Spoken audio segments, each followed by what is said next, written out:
નમો લોહે સૌર્યંતામ નમો લોહે સૌદામ નમો લોહે સૌર્યામ નમો લોહે સૌજયામ નમો લોહે સૌત્રિકાવતી સાવનમ ઓમકારમિંદુ સંયુક્ત નિત્યમ જયંતિ યોગિન કામદમ મોક્ષદો શ્રી ઓંકારાય નમો નમઃ મંગલમ ભગવાન મંગલમ કુટુંબી મંગલમ કુંડારી જૈન્દ્રમોષ મંગલમ નમઃ સમય સારાય સ્વાનુભૂત્યા ચકાસ્તે ચિત્તવાય ભવાય સર્વરામ પંચાસ્તિકાય ભગવાન કુંકુંદાચાર્ય રચિત પંચાસ્તિકાય તથા ભગવાન અમૃતચંદ્રાચાર્ય રચિત પંચાસ્તિકાયની ટીકા સમય વ્યાખ્યા એનો સ્વાધ્યાય ચાલે છે. એમાં આપણે 41મી ગાથાનો સ્વાધ્યાય કરી રહ્યા છીએ. આ ગાથા અન્વયાર્થ ટીકા ભાવાર્થ કર્યા છે. તે પછીથી પૂજ્ય ગુરુદેવ કાંજી સ્વામીએ આપેલ પ્રવચનના કેટલાક અંશ કર્યા છે. આજે આગળ અંશો લઈએ છીએ. મૂળ ગાથામાં 5 જ્ઞાનના નામ અને પછી એનું સ્વરૂપ વર્ણવવામાં આવ્યું. મતિ, શ્રુત, અવધિ, મનોપર્ય અને કેવળ એવા 5 સમ્યક જ્ઞાન. વળી સાથે 3 પ્રકારના કુજ્ઞાનની વાત પણ લેવામાં આવી. કુમતિ, કુશ્રુત અને વિભંગ જ્ઞાન. તો એ બધાનું વર્ણન આપણે પંચાસ્તિકાયમાંથી કર્યું. હવે પૂજ્ય ગુરુદેવ કાંજી સ્વામીએ જે વાત કરી છે, પ્રવચનની અંદર જે વાત કહેવામાં આવી છે, જે પ્રયોજનભૂત વાત કરી છે, એનો સ્વાધ્યાય આગળ વધારીએ. પ્રવચન પ્રસાદ ભાગ 1, પાન નંબર 214. અહીંયા 3 પ્રકારના કુજ્ઞાનની વાત લીધી. એમાં કુમતિ જ્ઞાનની વાત પૂરી કરી અને અહીંયા 214મા પાના ઉપર ગુરુદેવ કુશ્રુત જ્ઞાન વિશે કહે છે કે વેદાંત ભણે, કામશાસ્ત્ર ભણે માટે ઊંધું શ્રુત જ્ઞાન થાય છે, એ વાત ખોટી છે. પોતે કુશ્રુત જ્ઞાન કરે છે તે પોતાની અસ્થિમાં પોતાથી થાય છે. એવા શાસ્ત્રો છે માટે એમને વાંચી અને પછી જે જાણપણું થાય છે અને જે શ્રુત જ્ઞાન થાય છે તો એ કુશ્રુત થાય છે. એટલે એમાં જે વાંચ્યું એને કારણે એ થાય છે એમ નથી. પોતાને જે જ્ઞાન થાય છે એ પોતાની અસ્થિમાં થાય છે, એ પોતાની પર્યાય છે. એમાં બીજા કોઈ એને કાંઈ કરાવી દે એ વાત તો છે જ નહીં. પોતાની અસ્થિમાં પોતાથી આવું ઊંધું જ્ઞાન, ઊંધું શ્રુત જ્ઞાન થાય છે. એટલે એ પોતે એવું ઊંધું શ્રુત જ્ઞાન કરે છે તો થાય છે. એમાં બીજા કોઈ પરનો દોષ નથી. બીજા કોઈને કારણે એને કુશ્રુત જ્ઞાન થયું એમ નથી. વિભંગ જ્ઞાનને વિશે આગળ કહે છે કે રૂપી પદાર્થ, સ્વર્ગ, નરક આદિને જાણવાનું જ્ઞાન પણ આત્મજ્ઞાન વિનાનું હોય તો તેને વિભંગ જ્ઞાન કહે છે. એટલે કે સમ્યક જ્ઞાન વિનાનું હોય, સમ્યક શ્રદ્ધાન વિનાનું જો હોય તો એવા અવધિ જ્ઞાનને પણ વિભંગ જ્ઞાન કહે છે. આ 3 જ્ઞાન જેને કુજ્ઞાન કહેવામાં આવ્યા એ સમ્યક શ્રદ્ધા વિના છે તો એ કુજ્ઞાન છે. એટલે અવધિ જ્ઞાનને વિશે પણ એ જ વાત લાગુ પડે છે કે કોઈને એવું અવધિ જ્ઞાન હોય, એ સ્વર્ગ નરક આદિને જાણે પણ એને આત્માનું જ્ઞાન નથી, એટલે કે સમ્યક્ત્વ નથી, તો એ વિભંગ જ્ઞાન છે. સ્વર્ગ નરક આદિનો કર્તા માને, રાગનો કર્તા માને, ગુરુની કૃપાથી જ્ઞાન માને, એવી ઊંધી માન્યતાવાળા જીવને અમુક રૂપી પદાર્થ સંબંધી જાણવાનું જ્ઞાન હોય તો હોય, પણ એથી કરીને એ સમ્યક દ્રષ્ટિ થઈ જતો નથી. એની માન્યતા તો ઊંધી જ રહે છે.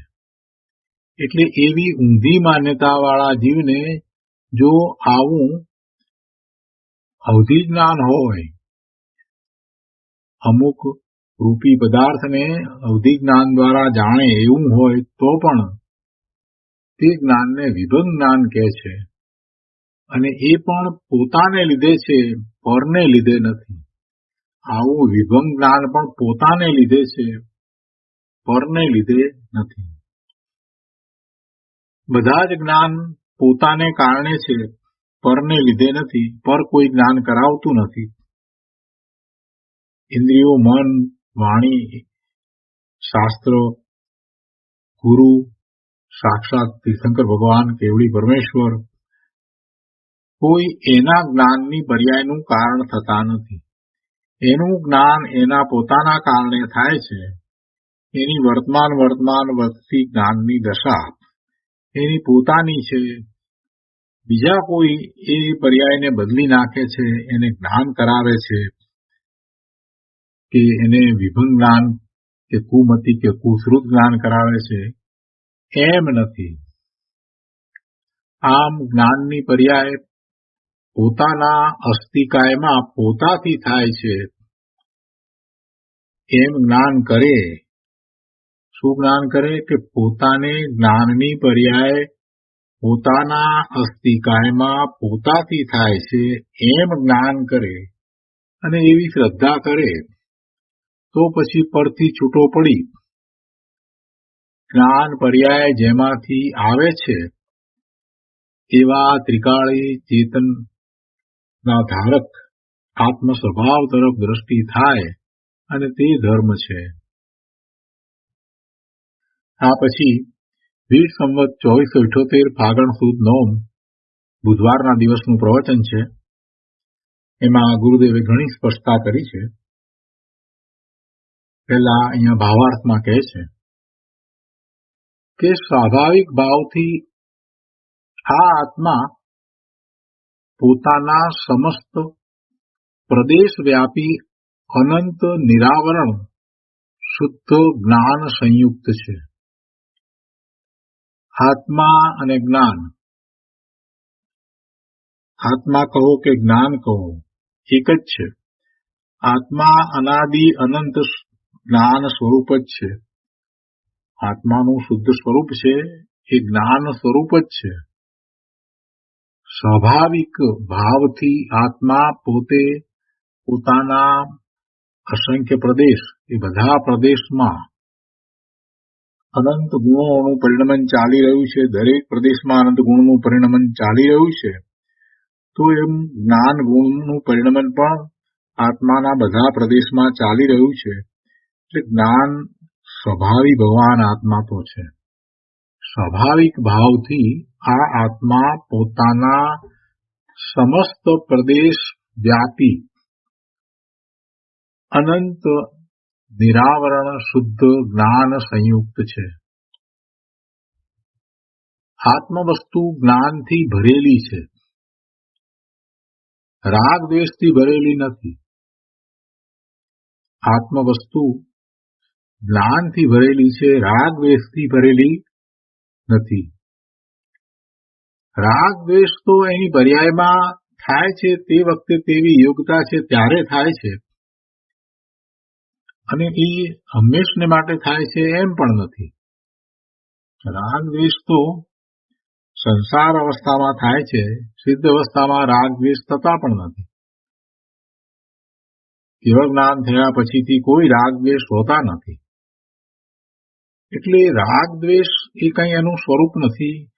રાગ દ્વેષથી ભરેલી આત્મ ચીજ નથી. આત્મ વસ્તુ તો જ્ઞાનથી ભરેલી છે, રાગ દ્વેષથી ભરેલી નથી. પૈસા કર્મ કે શરીર રૂપે થવું તે આત્માનો સ્વભાવ નથી. પૈસા તો પૂતગળ પરમાણુના સ્કંદ છે. કર્મ છે એ પણ કાર્બને રજકણો, એ પણ પૂતગળ પરમાણુઓના સ્કંદ છે. શરીર એ પણ પૂતગળ પરમાણુના સ્કંદ છે. એટલે એવા પૂતગળ પરમાણુના સ્કંદ રૂપે આત્મા ક્યારેય થયો નથી, વર્તમાનમાં પણ નથી અને ભવિષ્યમાં પણ હોય જ નહીં. સંસાર પર્યાયમાં શરીરની સાથે રહેવાનું થાય. સંસાર પર્યાયમાં એને આ પૈસા ધન લક્ષ્મીનો સંયોગ હોય. સંસાર પર્યાયમાં એને કર્મનો સંયોગ હોય. તે છતાં પણ આત્મા એવા ભૂતગળ પરમાણુઓના સ્કંદ કે જે જળ છે, જે જ્ઞાન કરતા નથી, પોતે પોતાના કારણે પરિણમે છે, પોતાના ક્ષેત્રાંતરો પણ પોતાના કારણે થાય છે, છતાંય તે જળ છે. એ ભૂતગળ પરમાણુઓ ચેતન નથી, એનો જ્ઞાન સ્વભાવ નથી. એટલે એવા એ જળ, તો એવા જળની સાથે અનંતકાળ વિતાવ્યો હોવા છતાં આ ચેતન ભગવાન આત્મામાં એ જળનું એક પણ લક્ષણ વ્યાપ્યું નથી. આત્મા ચેતન સ્વભાવી ભગવાન આત્મા પોતાના સ્વભાવને છોડતો નથી. એટલે કર્મ કે શરીર રૂપે થવું તે આત્માનો સ્વભાવ નથી.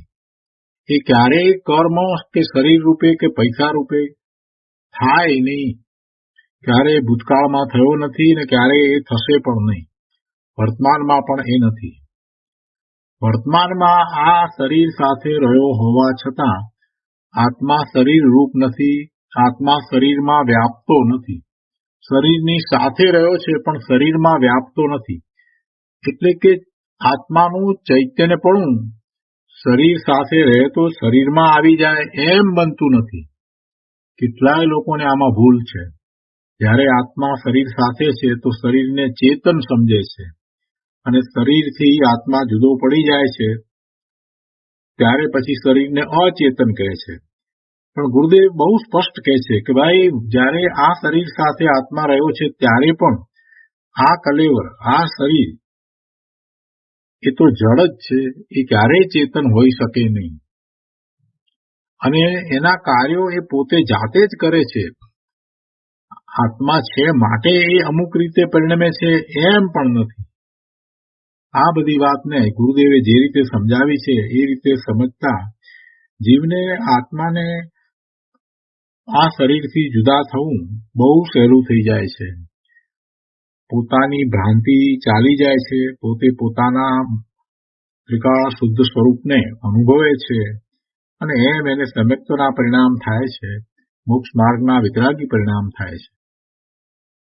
એટલે સાચી સમજ પોતે આ શરીર રૂપે નથી. શરીરની કોઈ વસ્તુ પોતારૂપ થઈ નથી. વળી પરના લક્ષ્ય થતા જે પોતાના ભાવ છે એ પણ પોતાનું સાચું સ્વરૂપ નથી. એનાથી પણ પોતે ત્રિકાળ શુદ્ધ ભગવાન આત્મા અનંત ગુણનો સ્વામી છે, અનંત ગુણનો ધણી છે. તો એવા આત્માનું લક્ષ્ય કરતા નિર્મળ પરિણામ થાય છે. અહીંયા કહે છે કે આત્મા અખંડ જ્ઞાન સ્વભાવથી ભરેલો છે. દયા, દાન આદિ વિકલ્પ એ પણ આત્માનો સ્વભાવ નથી. શુભાશુભ ભાવ એ પણ આત્માનો નથી. એ આત્માનો સ્વભાવ નથી. એ તત્કાલીન યોગ્યતા છે. દયા, દાન, વ્રત, તપ, બાહ્યમાન જે થઈ રહ્યું છે એ બધો ભાવ એ વિકલ્પરૂપ છે. એ ભાવ શુભ કે અશુભ ભાવ છે. એ આત્માના કોઈ ગુણને અનુસરીને થતો નથી. આત્મા તો અખંડ જ્ઞાન સ્વભાવથી ભરેલો છે. આનંદ સ્વભાવ, સુખ શાંતિના સ્વભાવથી ભરેલો છે. વળી કહે છે કે પર્યાયમાં ભેદ પડે છે તે જાણવા જેવો છે, પણ ભેદ અંગીકાર કરવા જેવા નથી. પોતે ત્રિકાળી શુદ્ધ ભગવાન આત્મા, એને કોઈ એક પર્યાય તો દરેક સમયે હોય છે ને. તો જ્યાં સુધી પૂર્ણ શુદ્ધ દશા થઈ નથી ત્યાં સુધી એને જે કોઈ પર્યાય હોય છે એ પર્યાય ભલે આત્માની છે, જીવની છે, પણ એ પર્યાયથી જુદો પોતે ત્રિકાળ શુદ્ધ દ્રવ્ય છે એવો પોતાના સ્વરૂપનો સ્વીકાર કરવો જોઈએ. એવા પોતાના શુદ્ધ દ્રવ્યને સ્વીકારવું જોઈએ. અને એમ શુદ્ધ દ્રવ્યનો સ્વીકાર કરવો, પોતાનું એવું સ્વરૂપ છે એમ સ્વીકારવું, એનું નામ દ્રવ્ય દ્રષ્ટિ છે. પોતાના ત્રિકાળ શુદ્ધ દ્રવ્ય રૂપે પોતે છે, પણ એક સમયની પર્યાય જેવડો પોતે નથી. ભલે એ પર્યાય નિર્મળ પર્યાય હોય તો પણ એ પર્યાય જેવડો પોતે નથી. પોતે તો ત્રિકાળ શુદ્ધ ભગવાન આત્મા શુદ્ધ છે, ત્રિકાળ શુદ્ધ છે અને પોતાનું દ્રવ્ય શુદ્ધ છે. પોતે કારણ પરમાત્મા છે. પર્યાયનું લક્ષ છોડવું અને એવા પોતાના ત્રિકાળી શુદ્ધ દ્રવ્યનું લક્ષ કરવું અને એ જ કરવા જેવું છે. એમ કરતા જ નિર્મળ પરિણામ થાય છે. બીજી કોઈ રીત નથી. કેટલાક લોકો એમ કે છે કે અમે આમ ધ્યાન કરીએ તેમ ધ્યાન કરીએ, પણ પ્રભુ પેલા સ્વીકાર તને થયો છે? તારા ત્રિકાળી શુદ્ધ સ્વરૂપનો સ્વીકાર થયો છે? ત્રિકાળી શુદ્ધ સ્વરૂપનો સ્વીકાર જ નથી થયો. દ્રષ્ટિ પર્યાય ઉપર રહે છે અને પર્યાયમાં જે મલિનતા છે, પર્યાયની અંદર જે પામરતા છે એનું લક્ષ કરી અને તું ધ્યાન કરવા બેસે છે તો શેનું ધ્યાન થવાનું છે? જ્યાં સુધી ત્રિકાળી શુદ્ધ સ્વરૂપનું મહાત્મ્ય જ આવ્યું નથી, પોતે એ રૂપે જ છે એવું સ્વવિકલ્પ દશામાં પાક્કું શ્રદ્ધાન જ થયું નથી. એટલે કે ધારણા જ્ઞાનમાં પોતે ત્રિકાળી શુદ્ધ ભગવાન આત્મા છે, પોતાનું ત્રિકાળ શુદ્ધ સ્વરૂપ જ છે, એ સિવાય બીજું પોતે કાંઈ નથી એવી દ્રઢતા થઈ નથી. ત્યાં સુધી એ કોનું ધ્યાન કરશે? એ કોઈનું ધ્યાન કરી શકતો જ નથી.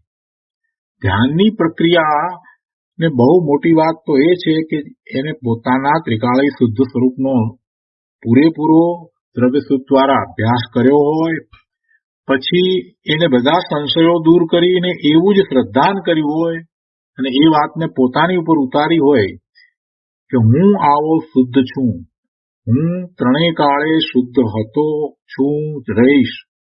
એટલે હું ત્રણેય કાળે શુદ્ધ છું. ભૂતકાળમાં શુદ્ધ હતો, વર્તમાનમાં પણ શુદ્ધ છું અને ભવિષ્યમાં પણ શુદ્ધ જ રહીશ.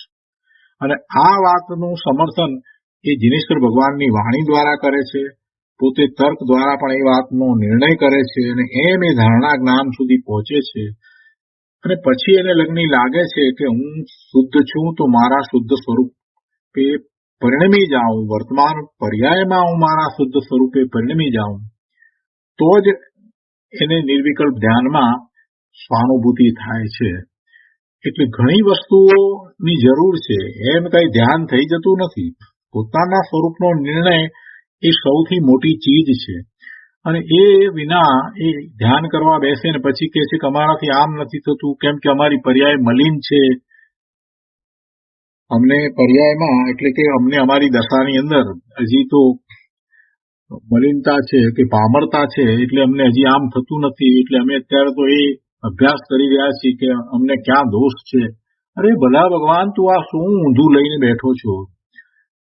વસ્તુ સ્વરૂપને જેમ છે તેમ સમજવું અને એમ સમજીએ ત્યારે વર્તમાન પર્યાય છે એને પણ આપણે સમજીએ, એનો સ્વીકાર આપણને હોય કે વર્તમાન પર્યાયમાં મલિનતા છે, વર્તમાન પર્યાયમાં જ્ઞાનનો પૂર્ણ ઉઘાડ નથી, આ બધો સ્વીકાર હોય. પણ એ સ્વીકાર કરીને છેવટે કરવાનું શું છે? એ પર્યાયનું લક્ષ કરવાનું છે કે એને છોડીને સાથે બીજો જે સ્વીકાર કર્યો કે પોતે ત્રિકાળ શુદ્ધ છે એવા પોતાના ત્રિકાળી શુદ્ધ દ્રવ્યનું લક્ષ કરવાનું છે? વસ્તુ સ્વરૂપને સમજીએ છીએ તો દ્રવ્ય અને પર્યાય બંનેને સમજીએ છીએ અને દ્રવ્ય અને પર્યાયને બંનેને સમજીએ છીએ તો જે બદલાય છે એવી પર્યાય એનું લક્ષ કરીને દુઃખી થવાનું છે અને પછી એમ બોલવાનું છે કે અમે આ પ્રયત્ન કરીએ પણ અમારી વર્તમાન દશા એવી છે એટલે એ થતું નથી.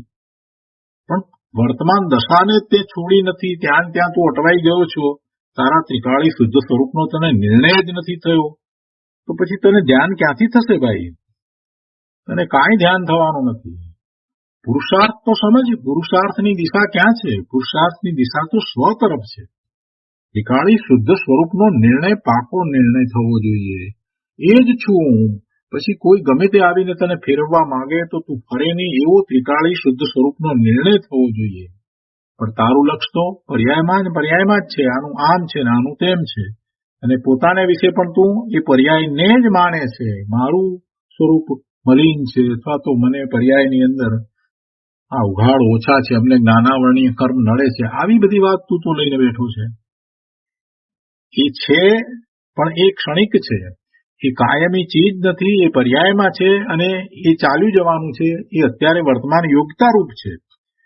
તારા મૂળ સ્વભાવને અનુસરીને એ નથી. એટલે સ્વભાવને અનુસરીને પુરુષાર્થ થાય અને એ જ સાચો પુરુષાર્થ છે. એટલા માટે ગુરુદેવે 45 વર્ષની અંદર સમયસાર તો 19 વખત વાંચ્યું, પણ બીજા બધા શાસ્ત્રો વાંચ્યા. તો દરેક શાસ્ત્રોના વાંચન વખતે એના પ્રવચનોમાં અને સમયસારના 19 વખતના પ્રવચનોમાં હજારો વાર આ વાત કહી છે કે ભાઈ આ તારા ત્રિકાળી શુદ્ધ દ્રવ્યનો સ્વીકાર કરી અને એનું લક્ષ્ય કર, એની દ્રષ્ટિ કર. પણ તું એનું ધ્યાન જ આપતો નથી. ગમે તેટલા ગુરુદેવના પ્રવચન સાંભળે પણ મૂળ વાત એને પકડતો નથી. તો પ્રભુ તારો પુરુષાર્થ ક્યાંથી ઉપડશે? ગુરુદેવ તો દરેક વખતે આ વાત તો કરે જ છે. કોઈ પ્રવચન એવું નથી કે જેમાં આ વાત કરી ન હોય. મોક્ષનો માર્ગ અંતરંગ છે. આ વાતને તારે પકડવાની છે પ્રભુ. અહીંયા કહે છે કે પર્યાયમાં ભેદ પડે છે, પણ તે જાણવા જેવો છે. એ પર્યાયના ભેદને જાણવાના છે. ત્યાં ને ત્યાં લક્ષ્ય રાખી અને સમય ગુમાવવાનો નથી પ્રભુ. પર્યાયના ભેદમાં તું રાચી રહીશ, સમય વેડફી નાખીશ તો જીવન પૂરું થઈ જશે. એ ભેદ અંગીકાર કરવા જેવા નથી. કેમ કે તું એ ભેદને અંગીકાર કરવા જાય એટલી વારમાં એ ભેદમાંય ફેર પડી જાય છે. એ પર્યાયમાંય ફેર થઈ જાય છે. પર્યાય પલટાઈ જાય છે. તું કોની પાછળ દોડીશ? પર્યાયની પાછળ દોડીશ? કઈ પર્યાયની પાછળ દોડીશ? જે એક સમયની છે, જેનું અસ્તિત્વ એક સમય પૂરતું જ છે, એની પાછળ તું દોડવા ધારે છે? તું એને પકડવા માંગે છે? મૂંઢ છો, મિથ્યા દ્રષ્ટિ છો પ્રભુ. તને આ શોભતું નથી. તારા ત્રિકાળી શુદ્ધ દ્રવ્યનો નિર્ણય કરને, એનું લક્ષ્ય કરને. જે ચીજ અભેદ છે એ અંગીકાર કરવા લાયક છે, એ આશ્રય કરવા લાયક છે. ગુરુદેવ કહે છે કે ભાઈ પર્યાયમાં ભેદ પડે છે અને એ જાણવા જેવો છે કે વર્તમાન પર્યાય આમ છે, પૂર્વે આવી પર્યાય હતી, વગેરે વગેરે. પણ એ જાણવા જેવું છે. એ નથી એમ નહીં, પરંતુ એ છે અને એ જાણવા જેવું છે. પણ પુરુષાર્થ એ પર્યાયની લક્ષ્ય કરીને, પર્યાયની દ્રષ્ટિ કરીને, પર્યાયમાં આમ છે તેમ છે કરીને નહીં થાય. પર્યાયના ભેદ અંગીકાર કરવા જેવા નથી. માત્ર અખંડ શુદ્ધ ચૈતન્ય સ્વભાવ અંગીકાર કરવા જેવો છે. કેટલી સ્પષ્ટ વાત કરી છે પ્રભુ. 2 લીટીમાં આખો મોક્ષ માર્ગ દર્શાવી દીધો છે. અને ક્યાં પોતે ભૂલ કરે છે એ વાત પણ ગુરુદેવે સાથે દર્શાવી દીધી છે. આત્મા અખંડ જ્ઞાન સ્વભાવથી ભરેલો છે.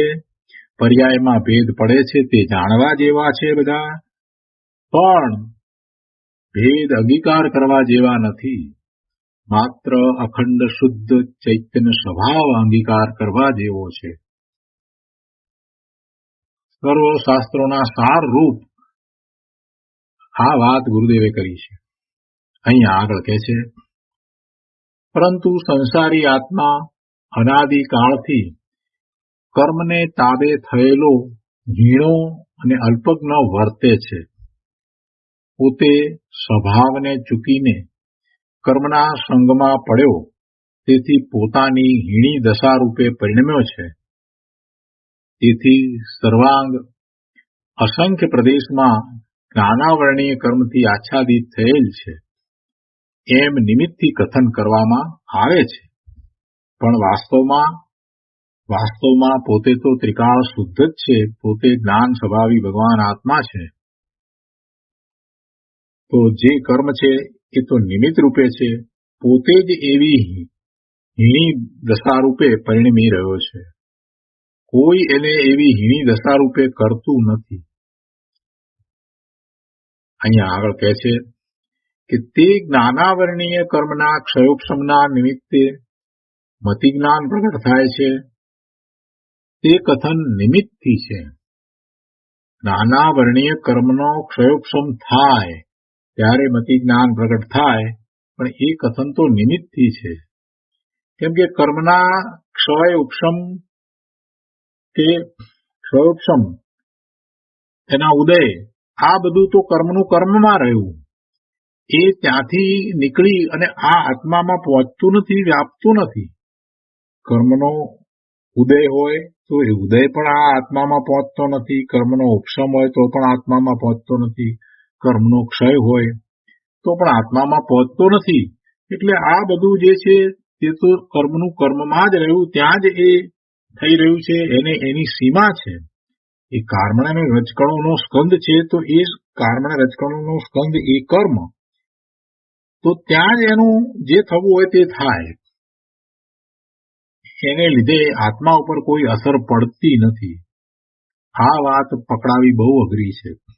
જીવોને એમ છે કે કર્મનું પરિણમન થાય છે, એ પરિણમન મને કોઈક રીતે નુકસાન પહોંચાડે છે. ભાઈ, એમ શક્ય જ નથી.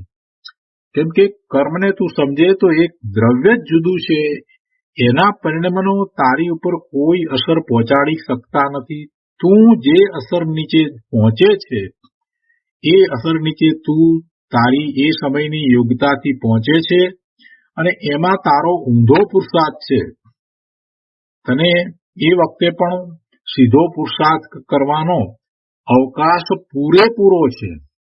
મિથ્યાત્વનો ઉદય છે, મિથ્યા દ્રષ્ટિ છે, મોહનીય દર્શન મોહનીય અને ચારિત્ર મોહનીય કર્મના ઉદય વર્તે છે, જ્ઞાનાવરણીયના દર્શનાવરણીયના ઉદય વર્તે છે, અંતરાય કર્મના પણ ઉદય વર્તે છે, બધા કર્મોના ઉદય વર્તે છે. ત્યારે કેટલાક એવા મહાપુરુષોએ આ બધાનો વિચાર કરીને છેવટે પોતે ત્રિકાળ શુદ્ધ છે એવો નિર્ણય કર્યો, અને એવા પોતાના ત્રિકાળ શુદ્ધ સ્વરૂપની દ્રષ્ટિ કરી અને સમ્યક્ત્વ પ્રગટ કર્યું. એટલે બધાએ એમ જ કર્યું. જેટલાએ સમ્યક્ત્વ પ્રગટ કર્યું છે એ વખતે મિથ્યાત્વ સહિત હતા, અજ્ઞાન અવસ્થામાં જ હતા, અને એમણે સમ્યક્ત્વ પ્રગટ કર્યું. એમ એ જ્ઞાની ધર્મી થયા, અને પછી આગળ વધી ને એ જ રીતે પુરુષાર્થને આગળ વધારતા વધારતા કેવળ જ્ઞાન પ્રગટ કર્યું, સિદ્ધ થયા. એટલે આ બધા કર્મોના ઉદય છે એ છે એટલું દર્શાવવા માટે એની વાત કરવામાં આવી છે. એટલે કે એ નિમિત્ત માત્ર છે. નિમિત્ત એ ઉપાદાનથી જુદું દ્રવ્ય હોય છે. નિમિત્તનું એનું પોતાનું સ્વતંત્ર પરિણમન થાય છે, અને એ પરિણમન જે થઈ રહ્યું છે એ વખતે ઉપાદાનમાં જે પરિણમન થયું છે તો એ પેલું સાથે સામે છે, તો એમ એને નિમિત્ત કહેવામાં આવે છે. જે નૈમિતિક થાય છે એટલે કે ઉપાદાન કારણ છે, નિમિત્ત કારણ છે, તો જે ઉપાદાન કારણ મૂળ કારણ છે એની અંદર દશા પલટાઈ અને જે નવી દશા થઈ એ વખતે પેલું બીજું દ્રવ્ય સામે સાથે હાજર છે, તો એને નિમિત્ત કહેવામાં આવે, અને આ નવી દશા થઈ એને નૈમિતિક કહેવામાં આવે. પણ એ નૈમિતિક એ નિમિત્તના કારણે થતું નથી. નૈમિતિક તો ઉપાદાન દ્રવ્ય રૂપે છે. કોઈ પણ દ્રવ્ય જે છે એ પરિણમી અને પોતે પોતાના દ્રવ્ય રૂપે જ રહે છે. પોતાના દ્રવ્ય સ્વભાવને એ છોડી અને અન્ય દ્રવ્ય રૂપ થઈ જતું નથી. માટીમાંથી ઘડો થાય છે તો એ માટી રૂપે ઘડો થાય, પણ કઈ કુંભાર રૂપે ઘડો થઈ જતો નથી. દરેક દ્રવ્યનો આવો જ નિયમ છે. એટલે પેલું નિમિત્ત શું કરે? નિમિત્ત ખરેખર કાંઈ કરતું નથી. અહીંયા પણ એ વાત લીધી છે. ગુરુદેવ કહે છે કે તે જ્ઞાનાવરણીય કર્મના ક્ષયોપશમના નિમિત્તે મતિ જ્ઞાન પ્રગટ થાય છે, તો તે કથન નિમિત્તથી છે, વ્યવહારના એનું કથન છે. હું ચૈતન્ય સ્વભાવી નિર્મળ છું, પર પદાર્થનો તથા રાગ દ્વેષનો જાણનારો છું.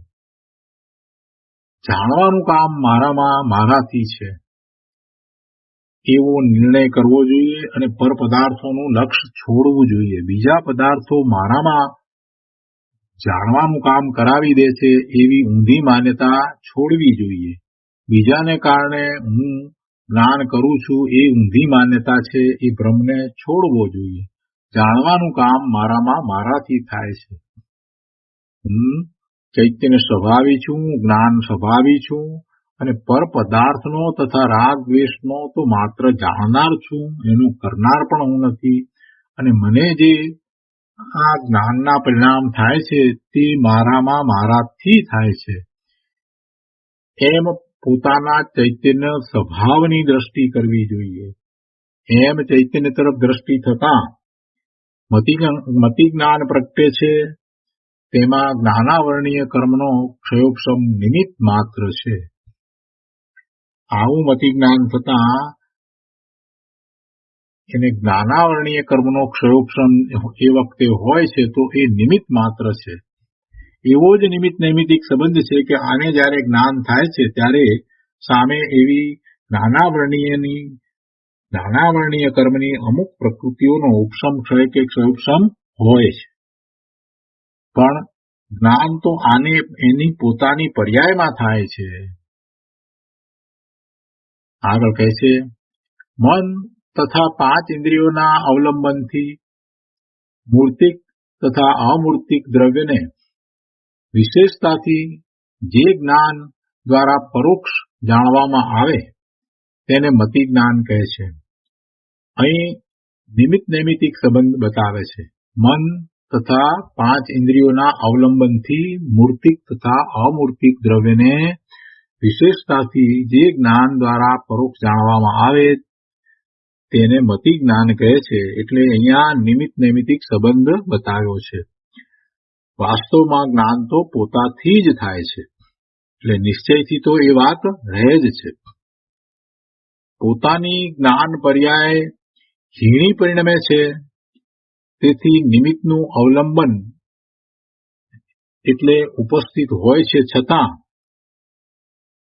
જળ ઇન્દ્રિય કે કર્મને લીધે જ્ઞાન થાય છે એમ છે જ નહીં. પોતાની જ્ઞાન પર્યાય હીણી પરિણમે છે. તેથી નિમિત્તનું અવલંબન એટલે ઉપસ્થિત હોય છે છતાં જળ ઇન્દ્રિય કે કર્મને લીધે જ્ઞાન થાય છે એમ છે જ નહીં. નિમિત્તનું અવલંબન એટલે આ ઇન્દ્રિયો જે અને મન જે કહ્યા તેનું અવલંબન છે એમ પણ નથી. એ ઉપસ્થિત હોય છે, નિમિત્ત હોય છે, પણ ખરેખર વાસ્તવમાં એનું અવલંબન થતું જ નથી. એ પોતે જ એવી હીણી દશા રૂપે પરિણમે છે. અને જે જ્ઞાન થાય છે એ જળ ઇન્દ્રિય કે કર્મને લીધે જ્ઞાન થાય છે એમ છે જ નહીં. એક સાથે 3 વાત ગુરુદેવે સાથે લીધી છે. પોતાની જ્ઞાન પર્યાય હીણી પરિણમે એ વખતે જે નિમિત્ત છે તો એ નિમિત્તનું અવલંબન એવું છે માટે એમ થાય છે એમ નહીં. નિમિત્તો એવા હતા માટે જ્ઞાનની પર્યાય હીણી થઈ એમ નહીં. શાસ્ત્ર બરાબર ન હતા માટે જ્ઞાન બરાબર ન થયું એમ નથી. એ નિમિત્ત તો છે પણ જ્ઞાન તો પોતાનું પોતાના કારણે જ થાય છે. અને વળી મતિ જ્ઞાનમાં ઇન્દ્રિય કે મન એને કારણે જ્ઞાન થતું નથી. એ કઈ જ્ઞાન કરાવતા નથી. એ જ્ઞાન કરવાનું કારણ પણ નથી. એ નિમિત્ત છે, એ નિમિત્ત કારણ છે. એ જ રીતે કર્મના ઉપશમને લીધે કે ક્ષયોક્ષમને લીધે કે ક્ષયને લીધે પણ જ્ઞાન થાય છે એમ છે જ નહીં. આ 3 વાતને સાથે અહીંયા ગુરુદેવે લીધી છે. કોઈ કહે કે ભેદરૂપ જ્ઞાનની અવસ્થા થતી જ નથી તો તે ખોટું છે. કોઈ કહે કે ભેદરૂપ જ્ઞાનની અવસ્થા કર્મના ક્ષયોક્ષમને લીધે અથવા ઇન્દ્રિયને લીધે થાય છે એમ માને તો પણ ખોટું છે. ભેદરૂપ જ્ઞાનની અવસ્થા થાય છે, ભેદ જ્ઞાન થાય છે. જીવને પોતાથી બીજા બધા પદાર્થો જુદા છે એવું એને ભેદ જ્ઞાન થાય છે. પોતે બીજા બધાથી જુદો છે, ભગવાન આત્મા છે, શુદ્ધ છે એવું ભેદ જ્ઞાન થાય છે. અને એવું ભેદ જ્ઞાન નથી થતું એમ નથી. વળી ભેદ જ્ઞાન થાય છે તો એ ભેદ જ્ઞાનની અવસ્થા કર્મના ક્ષયોક્ષમને લીધે થાય છે એમ પણ નથી કે ઇન્દ્રિય કે મનને લીધે થાય છે એમ પણ નથી. એમ માને તો પણ ખોટું છે. અને કોઈ કહે કે મતિ જ્ઞાનની અવસ્થા વખતે કર્મના ક્ષયોક્ષમનું અને ઇન્દ્રિય આદિનું નિમિત્તપણું છે જ નહીં તો પણ ખોટું છે. નિમિત્તપણું તો છે, મતિ જ્ઞાન છે તો નિમિત્તપણું છે. મતિ જ્ઞાનની અવસ્થા વખતે કર્મના ક્ષયોક્ષમનું અને ઇન્દ્રિય મન એ બધાનું નિમિત્તપણું છે જ.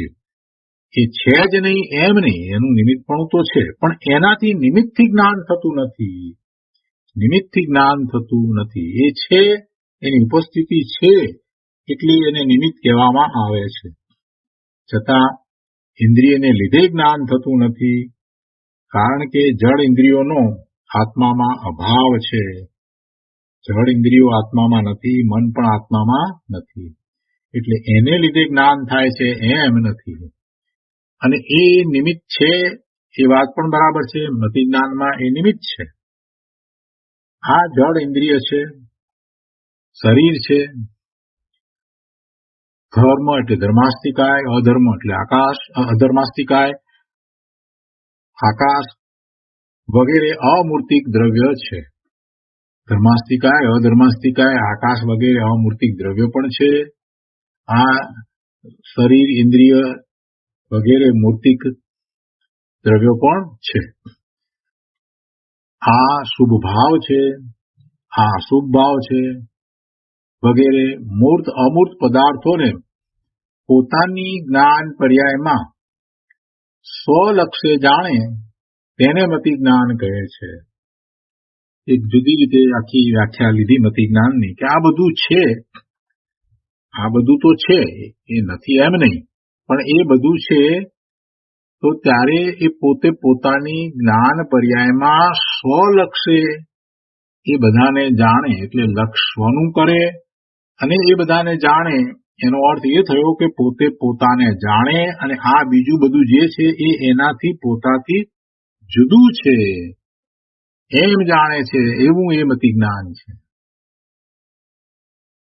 જેમાં કાંઈક વિકાસ છે અને કાંઈક અવિકાસ છે.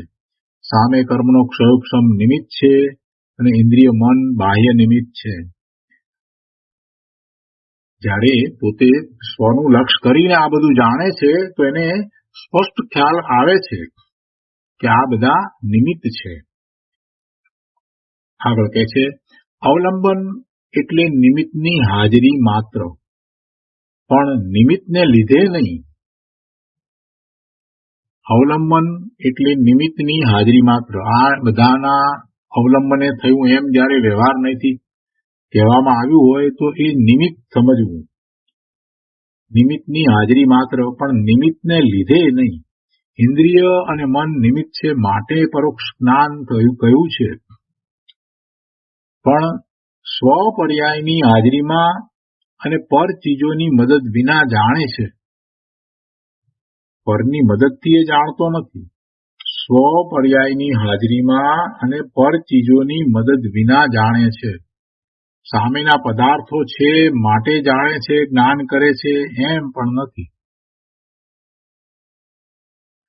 અહીંયા મતિ જ્ઞાનમાં ઇન્દ્રિયો અને મન નિમિત્ત છે એટલે એને પરોક્ષ જ્ઞાન કહ્યું છે. અવધિ જ્ઞાન અને મનોપર્ય જ્ઞાનને પ્રત્યક્ષ જ્ઞાન કહ્યું, કેમ કે એમાં ઇન્દ્રિય અને મન નિમિત્ત નથી. આ વાત આપણે અગાઉ કરી ગયા છીએ.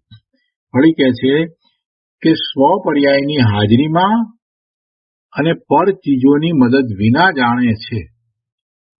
પોતાની પર્યાય, પોતાના જ્ઞાનની પર્યાય છે, એમાં એ પોતે પોતાને જાણે છે અથવા તો પર પદાર્થને જાણે છે. એટલે કે જેને પણ જાણે છે તો એ પોતે પોતાના જ્ઞાન સ્વભાવને કારણે જાણે છે. એ વખતે પણ પોતાના જ્ઞાન સ્વભાવનું જ પરિણમન છે. એટલે એવું જાણપણું છે તો એમાં પેલા પદાર્થો જેને એ જાણે છે એને લીધે એવું જ્ઞાન થાય છે એમ પણ નથી. સામે પદાર્થો છે માટે એવું જ્ઞાન થાય છે એમ પણ નથી. પદાર્થો હોય, મતિશ્રુત જ્ઞાનમાં એ બધા પદાર્થો હોય અને પદાર્થોને જાણે તો પદાર્થોને કોઈ અપેક્ષાએ નિમિત્ત કહેવાય. પણ એવા પદાર્થો હોય નહીં, એની પર્યાય ન હોય છતાંય એ પદાર્થો જણાય એવું કેવળ જ્ઞાન પણ હોય છે. વળી એવા પદાર્થો, જળ પદાર્થો પ્રત્યક્ષ સામે ન હોય છતાં પણ એવા પદાર્થોનું જ્ઞાન થાય એવું અવધિ જ્ઞાન પણ હોય છે.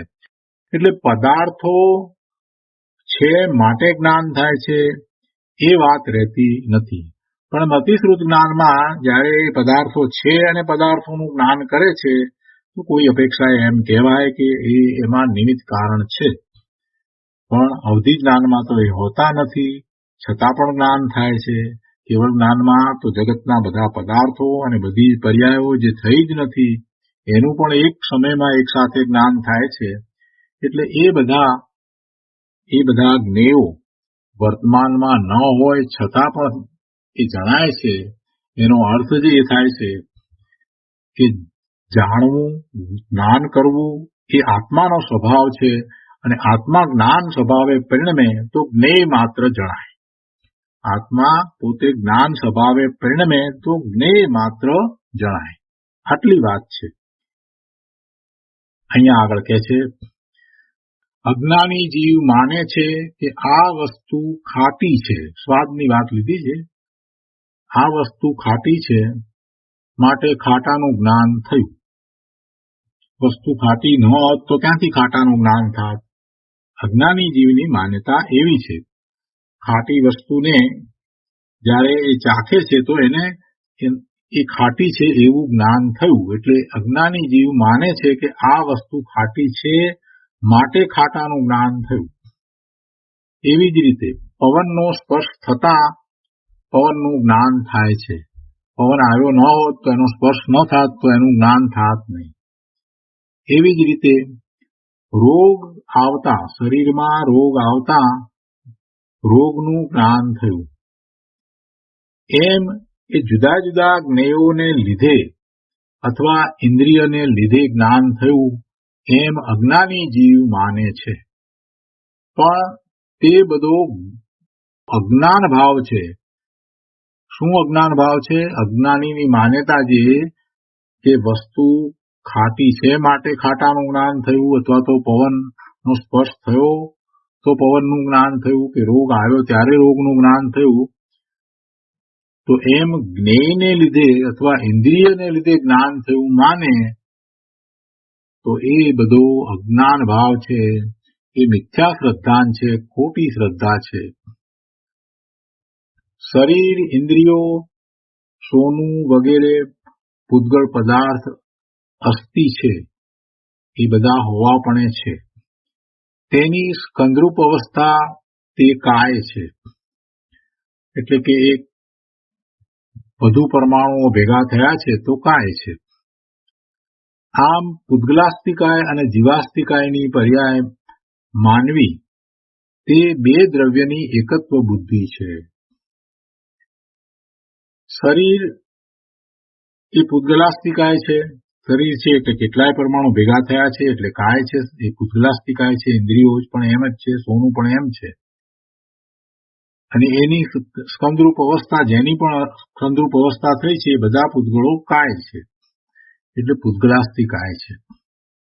હવે એવા પૂતગલાસ્તિકાય અને આ જીવાસ્તિકાય, તો પૂતગલાસ્તિકાયની જે પર્યાય થઈ એટલે કે પેલું પવનનું આવવું થયું કે વસ્તુ જે ખાટી છે એ ખાટી વસ્તુ એ પૂતગલાસ્તિકાયનું પરિણમન છે. ખટાશ રૂપે કોણ પરિણમી રહ્યું છે? ખટાશ રૂપે કોણ પરિણમી રહ્યું છે? એ પૂતગળ પરિણમી રહ્યું છે. અને અહીંયા જ્ઞાન એને થયું. તો એ પૂતગલાસ્તિકાયનું જે પરિણમન છે એનું જ્ઞાન આ જીવાસ્તિકાયમાં કઈ રીતે આવ્યું? શું પૂતગલાસ્તિકાય અને જીવાસ્તિકાય બંને ભેગા થઈ ગયા માટે થયું? એમ તો છે નહીં. એટલે જ્ઞાનનો સ્વભાવ જ એવો છે કે એ જાણે છે. જ્ઞાનનો સ્વભાવ જ એવો છે કે એ એને જાણે છે.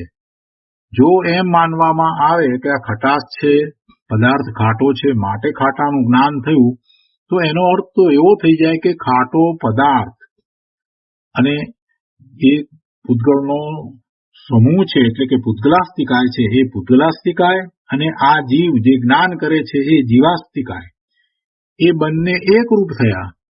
એનો અર્થ એવો થઈ જાય. એટલે ગુરુદેવ કહે છે કે આમ પૂતગલાસ્તિકાય અને જીવાસ્તિકાયની પર્યાય માનવી તે બે દ્રવ્યની એકત્વ બુદ્ધિ છે.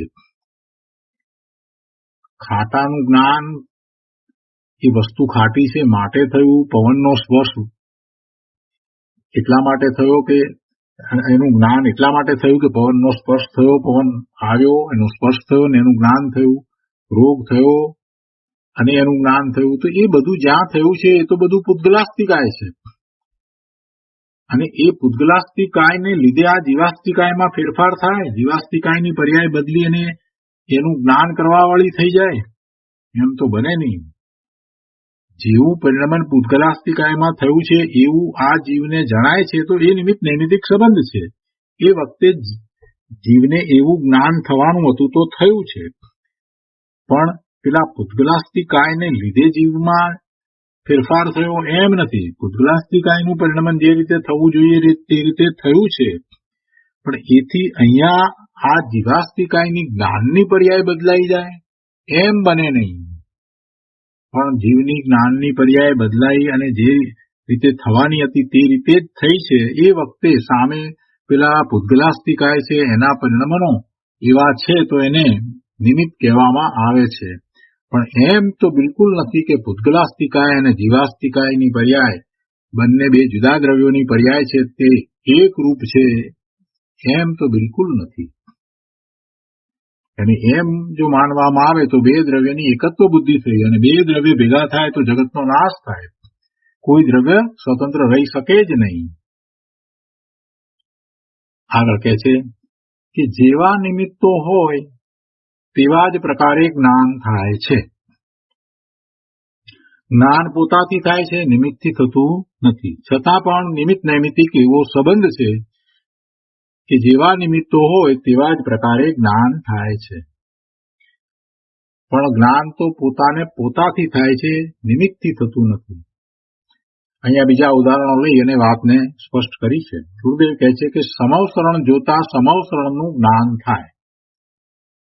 અજ્ઞાનીને ભ્રમ પડે છે કે સામી ચીજને લીધે જ્ઞાન થતું હશે, પરંતુ તે બધા તો પૂતગળ સ્કંધો છે અને એ પૂતગળના સ્કંધો આત્માથી જુદા છે. જીવ ચેતન દ્રવ્ય છે, એનો જ્ઞાન સ્વભાવ છે.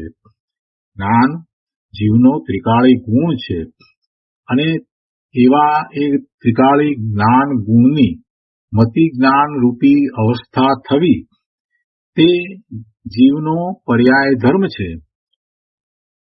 એ કોઈ બીજું કરે એમ બને નહીં. આમ દ્રવ્ય ગુણ પર્યાય ત્રણે થઈને જીવાસ્તિકાયનું સ્વરૂપ પૂરું થાય છે. તો આવા જીવાસ્તિકાયનું જે પરિણમન થાય છે એ એના પોતાના કારણે છે. અને એમાં જો તમે એના પરિણમનને એની પર્યાયને જે નવી દશા થાય છે તો એની દશાને તમે બીજા દ્વારા થાય છે એમ માનો તો એનો અર્થ એ થયો કે એને એ પર્યાય હતી નહીં. જીવાસ્તિકાયને એ પર્યાય હતી નહીં અને બીજા દ્રવ્યે એ પર્યાય કરી તો પછી એનો અર્થ તો એ થયો કે જીવાસ્તિકાય પર્યાય વિનાનું થયું. એમ બને નહીં. જીવાસ્તિકાયમાં જ્ઞાન નામનો ગુણ છે અને જ્ઞાન ગુણની પર્યાય પણ થાય છે. દરેક સમયે એવી જ્ઞાનની પર્યાય હોય છે. એવી એ જ્ઞાનની પર્યાયને બીજું દ્રવ્ય કરે એમ જો માનવામાં આવશે તો એક એવો અર્થ થશે કે આ જીવાસ્તિકાયને જે જ્ઞાન છે એ પર્યાય વિનાનું છે એવો અર્થ થઈ જાય. જીવાસ્તિકાયને જેનો જ્ઞાન એ ગુણ છે તો એ ગુણને કોઈ પર્યાય નથી અને બીજું દ્રવ્ય એની પર્યાય કરે એટલે જ્ઞાનની પર્યાય થાય. આવું માનીએ તો મિથ્યાત્વનો પ્રસંગ આવે. જીવાસ્તિકાય છે, એનો જ્ઞાન ગુણ છે અને દરેક સમયે એને એક પર્યાય હોય એટલે જ્ઞાનની પણ કોઈ એક પર્યાય તો હોય જ. જો જ્ઞાનની કોઈ એક પર્યાય છે જ તો પછી બીજા દ્રવ્યે શું કર્યું? બીજા દ્રવ્યે કાંઈ કર્યું નથી. એ નિમિત્ત માત્ર છે. બીજા દ્રવ્યને કારણે આ જ્ઞાનની પર્યાય થઈ છે એમ બિલકુલ નથી. તર્ક દ્વારા પ્રભુ ખૂબ ઉઘાડ કર્યો છે. ગુરુદેવે બહુ વસ્તુ સ્વરૂપને સમજાવ્યું છે, બહુ સ્પષ્ટ કરી દીધું છે. જીવ દ્રવ્ય છે, જ્ઞાન તેનો ત્રિકાળી ગુણ છે અને તેની મતિ જ્ઞાન રૂપી અવસ્થા થવી તે જીવનો પર્યાય ધર્મ છે. એટલે જીવ છે તો દ્રવ્ય છે, એનું જ્ઞાન ગુણ છે અને એની પર્યાય છે. એમ ત્રણે થઈ અને જીવાસ્તિકાયનું સ્વરૂપ છે. હવે એમાં બીજું દ્રવ્ય શું કરે? બીજું દ્રવ્ય કાંઈ કરતું નથી. એટલે આવું જીવાસ્તિકાયનું સ્વરૂપ. આમ બીજા અન્યથી જુદું જીવાસ્તિકાયનું સ્વરૂપ છે એવો નિર્ણય કરવો જોઈએ. શ્રુતિ કહે છે કે આમ પરથી જુદા પડી ત્રણેયનું યથાર્થ જ્ઞાન કરવું તે ભેદ જ્ઞાન છે.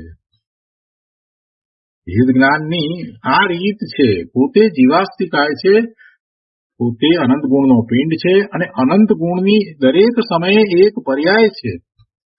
આવું પરિપૂર્ણ પોતે જીવાસ્તિકાય દ્રવ્ય છે. હવે આવા દ્રવ્યમાં દ્રવ્ય, ગુણ અને પર્યાય બધા છે, તો છે એમાં બીજું અન્ય દ્રવ્ય શું કરે? બીજા અન્ય દ્રવ્યે કાંઈ કરવાનું રહેતું જ નથી.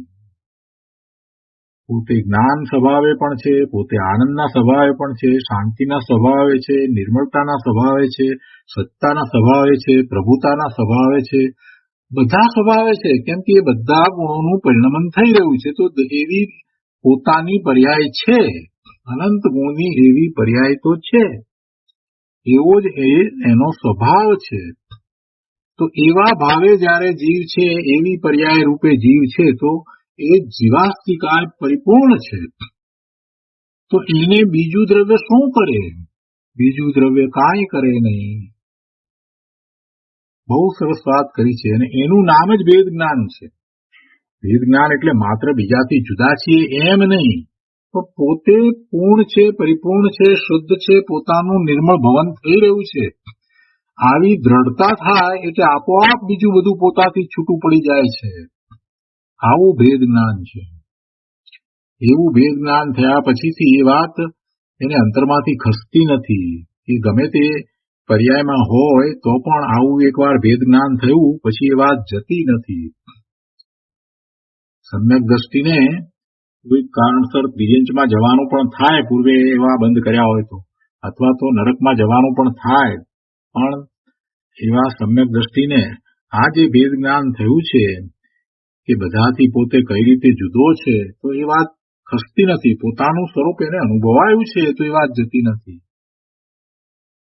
તો આ ભેદ જ્ઞાન છે. આગળ પણ સમજાવ્યું છે. ગુરુદેવ કહે છે કે મીઠાનો પ્રવાહ મીઠાના ગાંગડાના અસ્તિત્વમાં વહે છે. મીઠાનો ગાંગડો, એ મીઠાના ગાંગડાની અંદર એ ખારાશનો ગુણ અંદર વહી રહ્યો છે, એનું ભવન થઈ રહ્યું છે. એ અટકે છે? કોઈ સમય એવો છે કે જ્યારે એ મીઠું અમુક સમય માટે ખારું ન લાગે? એવો તો કોઈ સમય નથી. એનો અર્થ શું થયો કે એ મીઠાના ગાંગડાની અંદર એના જે ગુણ છે એનું ભવન થઈ રહ્યું છે. તો એ ખારાશ રૂપ અવસ્થા એની સતત વહી રહી છે. એવી પર્યાય, ખારાશની પર્યાય એક પછી એક અંદરમાં થઈ જ રહી છે, થઈ જ રહી છે, થઈ જ રહી છે. એટલે એવો એ પર્યાયોનો પ્રવાહ, એટલે ખારાશ રૂપ જે પર્યાય છે એવી પર્યાયોનો પ્રવાહ એ મીઠાના ગાંગડામાં અંદરમાં રહેલો છે. એવું મીઠાના ગાંગડાનું અસ્તિત્વ છે.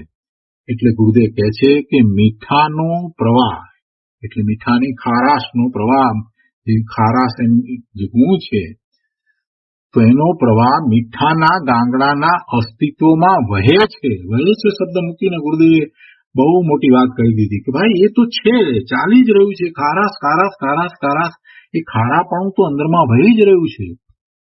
એવી જ પર્યાયો એની થઈ જ રહી છે. એ ગુણ એમ જ ખારાશ રૂપે જ પરિણમી રહ્યો છે.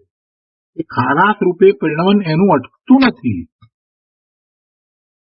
તો એવી રીતે જ્ઞાનનો પ્રવાહ અખંડ જ્ઞાનના ગાંગડાના અસ્તિત્વમાં રહે છે. કોણ છે એવો અખંડ જ્ઞાનનો ગાંગડો? આ ભગવાન આત્મા પોતે છે. આ જીવ એ જ્ઞાનનો ગાંગડો છે. ગુરુદેવ એને જ્ઞાનનો ગાંગડો કહે છે. ગુરુદેવ કહે છે કે જ્ઞાનનો પ્રવાહ અખંડ જ્ઞાનના ગાંગડાના અસ્તિત્વમાં વહે છે. એટલે કે આ જીવાસ્તિકાયમાં એ વહી રહ્યો છે. તો એને કરે કોણ? કોઈ કરતું નથી. એ સતત વહી રહ્યો છે. જે છે એને કરે કોણ? કોઈ કરે નહીં. આગળ કહે છે કે ઇન્દ્રિયથી, કર્મથી કે પર પદાર્થથી તે જ્ઞાન વહેતું નથી. એ જ્ઞાન તો અંદર વહી જ રહ્યું છે. એ જ્ઞાન ગુણને કારણે એનો એવો સ્વભાવ છે એટલે એ તો વહી રહ્યું છે. એ ઇન્દ્રિય કે કર્મથી કે બીજા અન્ય પદાર્થથી એ જ્ઞાન વહે છે, જ્ઞાન થાય છે એમ નથી. એ જ્ઞાન ભવન તો અંદરમાં સતત થઈ જ રહ્યું છે. અને એમ વિશ્વાસ કરી, એમ શ્રદ્ધા કરી, એમ ચિંતન કરી અને જે પોતે પોતાના શુદ્ધ ચૈતન્યના અવલંબને જે પોતાને અનુભવવા વાળું જ્ઞાન પ્રગટ કરે છે, એ સમ્યક દ્રષ્ટિ, સમ્યક જ્ઞાની, સમ્યક ચારિત્રી થાય છે. એને સમ્યક્ત્વ પ્રગટ થાય છે. અને એમ જ એ સમ્યક્ત્વ પ્રગટ કર્યા પછીથી ચોથા ગુણસ્થાનથી 12મા ગુણસ્થાન સુધી એને એ જ રીતે પોતાના સ્વરૂપના આશ્રય એવો પુરુષાર્થ હોય છે. અને પછી તો એ 13મા ગુણસ્થાને તો એ કેવળ જ્ઞાન પ્રગટ કરે છે. શું કહ્યું છે ગુરુદેવે અહીંયા? બહુ સુંદર વાત કરી છે કે મીઠાનો પ્રવાહ મીઠાના ગાંગડાના અસ્તિત્વમાં વહે છે, તેમ જ્ઞાનનો પ્રવાહ અખંડ જ્ઞાનના ગાંગડા રૂપ આ જીવમાં, જ્ઞાન સ્વભાવી આત્મામાં, એના અસ્તિત્વમાં વહે છે. ઇન્દ્રિયથી, કર્મથી કે પર પદાર્થથી તે જ્ઞાન વહેતું નથી. એમ પોતાના શુદ્ધ ચૈતન્યના અવલંબને જે જ્ઞાન પ્રગટ થાય છે તે સમ્યક મતિ જ્ઞાન છે. અને તે ચોથા ગુણસ્થાનથી 12મા ગુણસ્થાન સુધી હોય છે. આવું સમ્યક મતિ જ્ઞાન ચોથાથી 12મા ગુણસ્થાન સુધી હોય છે. અને એમાં સ્વના લક્ષ્ય જ આ પર્યાયો એટલે કે નિર્મળ પરિણમન થાય છે. આગળ કહે છે, श्रुत ज्ञान विषय समझ आपकी છે એટલે અહીંયા કહે છે कि और उस ही ज्ञानावरण कर्म के क्षयोपशम से मन के अवलंबन से किंचिन मूर्तिक अमूर्तिक द्रव्य जिसके द्वारा जाना जाए, उस ज्ञान का नाम श्रुत ज्ञान है. શું કહે છે કે પોતાના પુરુષાર્થ દ્વારા શ્રુત જ્ઞાન થાય છે. પોતાના પુરુષાર્થ દ્વારા શ્રુત જ્ઞાન થાય છે. તેમાં જ્ઞાનાવરણીય કર્મનો ક્ષયોપશમ અને મન નિમિત્ત છે. જો શ્રુત જ્ઞાનમાં ઇન્દ્રિયો નિમિત્ત નથી, પણ મન નિમિત્ત છે. મનને નિમિત્ત લીધું છે. અને જેમ મતિ જ્ઞાનની અંદર કર્મના ક્ષયોપશમને નિમિત્ત તરીકે લીધા, એવી જ રીતે અહીંયા પણ કર્મના ક્ષયોપશમ નિમિત્ત છે. કર્મના ક્ષયોપશમ તો બધા જ્ઞાનને વિશે નિમિત્ત તરીકે લેવામાં આવ્યા. કેવળ જ્ઞાનમાં એને તદ્દન અભાવરૂપ નિમિત્ત કહેવામાં આવ્યું, અને બાકીના બધા જ્ઞાનની અંદર એ ક્ષયોપશમ રૂપ નિમિત્ત તરીકે લેવામાં આવ્યા. પણ એ સિવાય મન અને ઇન્દ્રિયોનો વિચાર કરીએ તો મતિ જ્ઞાનમાં ઇન્દ્રિયો નિમિત્ત છે. એ સિવાય બીજા કોઈ જ્ઞાનમાં ઇન્દ્રિયો નિમિત્ત નથી. શ્રુત જ્ઞાનમાં મન નિમિત્ત છે. મતિ જ્ઞાનમાં પણ મન નિમિત્ત છે અને શ્રુત જ્ઞાનમાં પણ મન નિમિત્ત છે. કહ્યું છે અવધિ જ્ઞાન અને મનોપર્ય જ્ઞાન, એમાં મન કે ઇન્દ્રિયને નિમિત્ત કહ્યા નથી. અને કેવળ જ્ઞાનમાં કોઈ નિમિત્ત નથી. તો અહીંયા શ્રુત જ્ઞાનની વાત હવે કરવી છે તો કહે છે કે પોતાના પુરુષાર્થ દ્વારા શ્રુત જ્ઞાન થાય છે.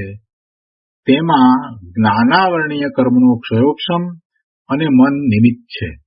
મન નિમિત્ત છે અથવા બીજા પદાર્થો છે માટે શ્રુત જ્ઞાન થાય છે એમ નથી. એટલે કે નિશ્ચયથી એમ નથી.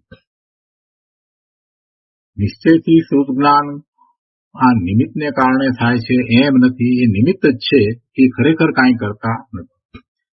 મન કે બીજા કોઈ પદાર્થને લીધે શ્રુત જ્ઞાન થાય છે, એટલે કે દ્રવ્ય શ્રુતનો અભ્યાસ કરવાથી શ્રુત જ્ઞાન થાય છે એમ પણ નથી. જ્ઞાન એ આત્માનો સ્વભાવ છે, માટે એને મતિ જ્ઞાન થાય કે શ્રુત જ્ઞાન થાય કે અવધિ જ્ઞાન થાય કે મનોપર્ય જ્ઞાન થાય કે કેવળ જ્ઞાન થાય, બાકી બીજું કોઈ કારણ નથી. એટલે સાચું કારણ, સત્ય કારણ, નિશ્ચયથી જે કારણ છે એ તો એનો જ્ઞાન સ્વભાવ જ છે. તો અહીંયા શ્રુત જ્ઞાનને વિશે કહે છે કે મન નિમિત્ત છે અથવા બીજા પદાર્થો છે માટે શ્રુત જ્ઞાન થાય છે એમ નથી. તેમજ એકલા શાસ્ત્રના લક્ષ્ય કરેલું જ્ઞાન તે પણ શ્રુત જ્ઞાન નથી. એકલા શાસ્ત્રના લક્ષ્ય કરેલું જ્ઞાન તે પણ શ્રુત જ્ઞાન નથી. શાસ્ત્રોનો ખૂબ અભ્યાસ કરે એટલે શ્રુત જ્ઞાન છે એમ નથી. એ તો એને શાસ્ત્રની માહિતી છે એમ કહેવાય, એને શ્રુત જ્ઞાન નથી. પોતાના સ્વરૂપના લક્ષ્ય જ્યારે એ જ્ઞાન થાય ત્યારે શ્રુત જ્ઞાન કહેવામાં આવે છે. શાસ્ત્રોમાંથી વાંચ્યું, એને સમજ્યો અને હવે એને આત્મસાત કરી પોતાની ઉપર ઉતારે છે ત્યારે એને શ્રુત જ્ઞાન થાય છે. એટલે સ્વના લક્ષ્ય જે જ્ઞાન એને થાય છે એ શ્રુત જ્ઞાન છે. અને એમાં આ સાચા શાસ્ત્રનો અભ્યાસ છે તે નિમિત્ત કારણ છે. તો એનો વધુ વિસ્તાર આપણે આવતી વખતે લઈશું. આજનો સ્વાધ્યાય અહીંયા સુધી રાખીએ છીએ. હવે સુખધામ બોલીએ. સુખધામ અનંત સુસંત ચરી